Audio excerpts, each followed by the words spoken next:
शनाख्ती card किधर है? तो कुछ भी नहीं है आपके पास, तो ये तो फिर बॉन्ड हो जाएगा।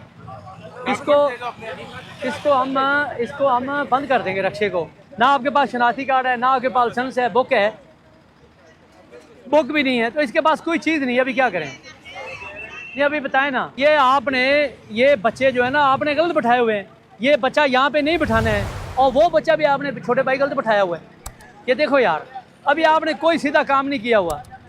ये देखो अभी इनको यहाँ पे आपने ये भी गलत बैठाया है, वो भी गलत बैठाया है, हुसैन साहब के पास नहीं है, कुछ नहीं है आपका, तो कानूनी कार्रवाई करेंगे।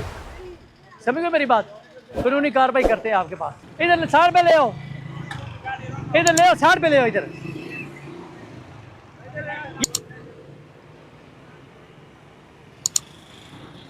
आगे ले, इधर ले आओ, आगे ले आओ।